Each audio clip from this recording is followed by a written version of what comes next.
안녕하세요. 주식 정리해드리는 주정라입니다. 1월 7일 오늘도 시장 분석부터 먼저 보도록 하겠습니다.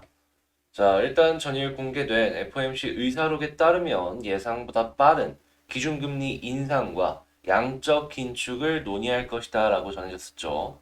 이 내용으로 인해서 어제도 많이 빠지는 모습을 보여줬는데, 물론 이 부분 같은 경우에는 알던 내용이기 때문에 시장에 충격이 어느 정도 온다라고 하더라도 나중에 반등을 함에 있어갖고 그렇게까지 큰 걸림돌이 안 되지 않을까 싶었는데요. 이제 중요한 내용은 이거였죠.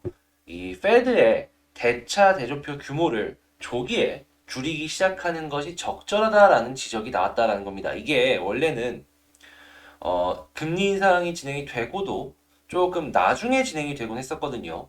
근데 이번에는 이제 조기에 진행이 된다라고 하는데 이게 어떤 건지만 간단하게 말씀을 드리자면 이 페드가 이전에 금리가 좀 완화되어 있는 환경으로 인해서 보유하고 있던 자산의 규모가 너무 올라가 버린 거예요. 그러니까 보유하고 있는 자산의 규모를 줄이기 위해서 매도를 치겠죠. 근데 페드가 보통 어떤 걸로 갖고 있겠습니까? 당연히 뭐 채권이나 이런 쪽으로 갖고 있겠죠. 이게 시장에 영향을 긴축으로 좀 주지 않을까. 유동성이 조금 줄어드는 방향으로 진행이 되지 않을까 싶네요. 당연히 유동성 자체가 굉장히 크게 줄어드는 것이기 때문에 이 기술주나 성장주들 입장에서는 좋다라고 볼 수는 없겠죠. 과거랑 확실하게 달라진 점이 이 부분이니까 요 같은 경우에는 체크를 해두시면서 보시면 되겠습니다. 자, 그리고 제임스 블러드 세인트루이스 연은 총재 같은 경우에는 3월 회의부터 금리 인상을 시작할 수 있을 것이다 라고 밝혔고요. 지금 보다 매파적으로 분위기가 가고 있는데 확실하게 금리 인상에 대해서는 피할 수 없는 그러한 중요한 이벤트가 되었다. 한국이 어떻게 대응할지 이게 되게 중요하지 않을까 싶어요. 지금 금리 인상 가능성에 대해서 나온 얘기를 보면은 연방기금 금리 선물 시장은 3월 금리 인상 가능성 75.1%, 그리고 5월은 85%, 9월은 95.9% 이렇게 얘기를 했네요. 내년에 못해도 1회 이상은 적어도 진행을 하겠다. 그러니까 3회 얘기 나오는데 1회는 당연히 진행이 되겠다라고 이제 싶은 게 이러한 자료를 보고서 느껴지는 거다라고 저는 생각을 하는데 이게 한 번에서 그칠지 아니면 연이어 가지고 따사삭 진행이 될지 이게 포인트가 되겠네요. 자, 그래서 미국 국채 가격 같은 경우에는 하락을 했고요. 주요 기술주 역시도 오늘 하락하는 모습을 보여줬습니다. 자, 그리고 지난주 신규 실업수당 청구 건수가 20만 7천 건으로 예상보다 좀 높게 나왔는데요. 12월 감원 숫자는 19,052명으로 1993년 이후 최저치를 기록했습니다. 그러니까 지금 사람을 조금 어떻게 놓치지 않기 위한 움직임이 이러한 데이터를 통해서 볼 수가 있지 않나. 이렇게 진행이 되다 보면은 어느 순간부터는 이 완전 고용까지 차근차근 갈 것이다라고 예상이 되기 때문에 저는 개인적으로 완전 고용 되면 바로 금리 인상 쪽으로 또 연결이 되기 때문에 좀 이제 속도가 늦춰졌으면 좋겠다. 이런 생각이 좀 들긴 하네요. 12월 ISM 비제조업 PMI 같은 경우는 62고요. 예상치는 66.8이었습니다.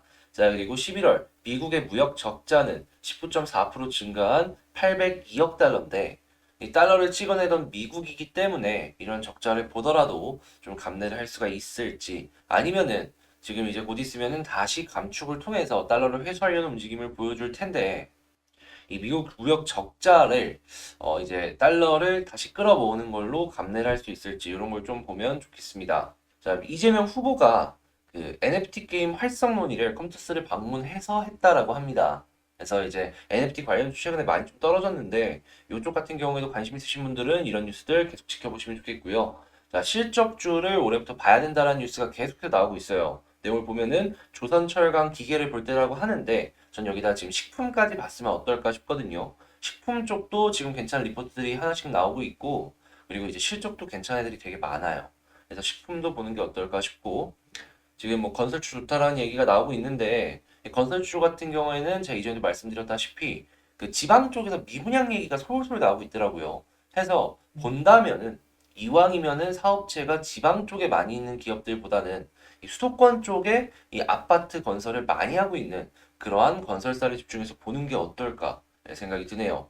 자, 그리고 폐기물 업체 EMK라는 회사가 있는데 여기가 매물로 나왔다라고 합니다. 최대 1조 정도를 드린다라고 하는데 뭐랄까요? 지금 이 폐기물 업체들의 몸값이 계속해서 뛰어오르고 있어요. 미래 산업으로 충분히 제 역할을 할 것이다라는 평가가 있기도 하고 SK 에코플랜트가 굉장히 적극적인 인수합병을 통해 가지고 이쪽의 몸값이 올라가는 효과, 그런 거를 보여주고 있는데, 자, 만약에 이번에 EMK마저 비싸게 팔리게 된다면 기존에 상장해 있는 폐기물 업체들 같은 경우에는 몸값이 보다 더 올라갈 수 있다. 이렇게 생각을 하시면서 보시면 좋을 것 같습니다. 자, 그리고 오늘 미국의 고용 동향 보고서가 발표가 되는데, 이전 같은 경우에는 뭐 고용이 좀 괜찮아진다라고 생각을 하면은 경제가 살아나고 있다라고 생각할 수 있겠지만, 물론 그것도 맞는데요. 우리 같은 주식쟁이들 입장에서는 고용이 올라가면 올라가고 완전 고용으로 가까워지면 가까워질수록 금리 인상과도 계속 연결이 되어서 움직일 수밖에 없기 때문에, 이러한 부분들은 너무 높게도 너무 낮게도 안 나오면 좋겠다라고 생각을 하면서 보면 좋겠네요. 그래도 올해 금리 인상은 피해갈 수가 없을 것 같긴 하네요.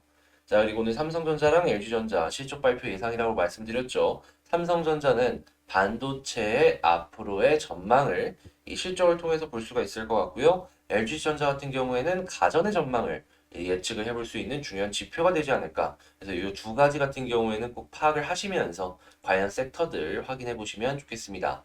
자, 이렇게 시장 분석 맞춰봤는데, 제 시장 분석 도움되셨다고 생각을 하신다면 구독과 좋아요 한 번씩 눌러주시고요. 그리고 이번 주 주말에 제가 이전에 말씀드렸던 1만 기념 탑 10, 1년 정도 가져갈 수 있는 탑 10이 뭐가 있을까? 요걸 지금 제가 계속해서 업데이트를 하고 있는데, 요거 올릴 예정이니까 기대해 주셨던 분들 같은 경우에는 이번 주에 올라가는 영상 한번 봐주셨으면 좋겠습니다. 자, 그러면 개별 종목 한번 보도록 할게요. 제가 이번에 가지고 온 건 한국 BNC입니다. 한국 BNC 오늘 또, 이게 어제 음봉 나오더니 추가적으로 약간 더 하락하는 모습을 보여주고 있는데, 근데 이렇게 마이너스 퍼센테이지로만 봐서는 크게 느껴져서 그렇지, 그냥 흐름만 놓고 본다면은 그냥 정별 그 위로 이렇게 가기 전에 이렇게 만드는 횡보 구간 그 중에 일부거든요, 이게. 그렇게까지 큰 걱정이나 이런 거는 안 느껴지는데, 그래도 하나씩 하나씩 찝어서 봐보도록 하겠습니다. 일단 한국 BNC 나온 뉴스는 우리 아는 거예요. 네, 안트로키노놀 임상 이상 결과 매우 긍정적이었다. 제가 어제 말씀드렸을 때에도 기억하시겠지만, 화이자와 효과를 비교하더라도 오히려 이제 좋은 부분도 이제 보여지는, 그런 모습이었죠. 심지어 완치율 기준으로만 봤을 때에는 이상이라 숫자가 조금 모자라긴 하지만 100%였어요. 그러면 잘하면 이게 중증에도 쓸 수 있다라는 건데, 경증과 중증 모두 커버를 하는 의약품이 있다? 야, 이러면 약품으로서의 그 기능은 확실하게 어마어마하게 잘 보여주지 않을까라는 생각이 드네요.